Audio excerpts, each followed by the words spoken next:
McGraw, thousands of protesters are expected in Ferguson and St. Louis.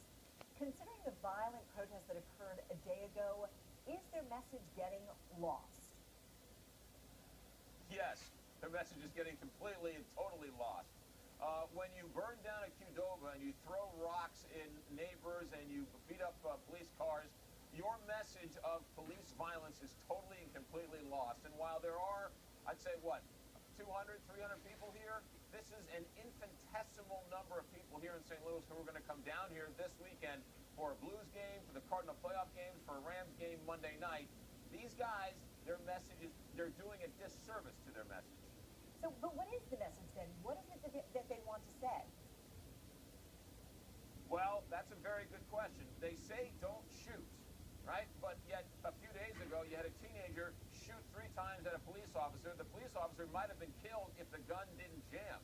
They say Black Lives Matter, except when Letitia Williams, a 13-year-old high school kid, gets shot in the eye at a convenience store, they don't really care about that. And then they say they want justice for all, or no justice, no peace. They're basically saying no indictment, no peace.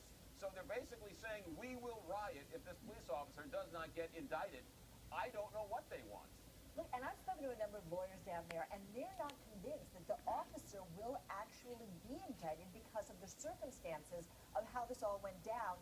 Specifically, you've got, nobody's heard from Darren Wilson yet. How does that all play out?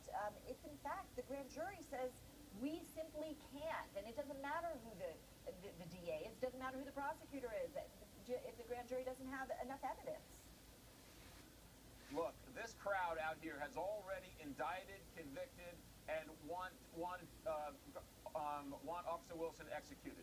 We don't know the facts.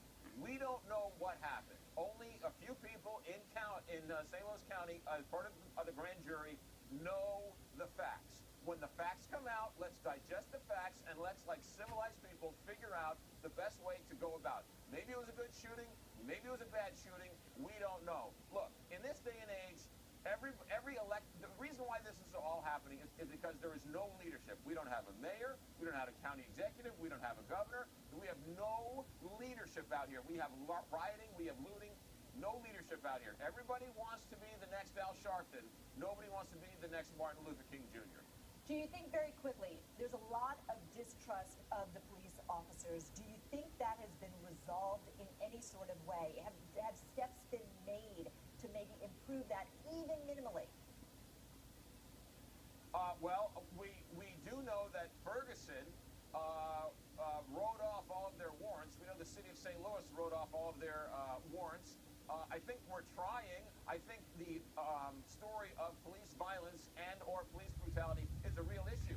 But when you're spitting at police officers, throwing feces at them, saying racially insensitive things to African-American police officers, that's not where the conversation starts. All right, McGraw Millhaven, thank you so much. And clearly the protesters there have been told that if they lay a hand on any police officer, they will be charged with assault. We thank you for your time.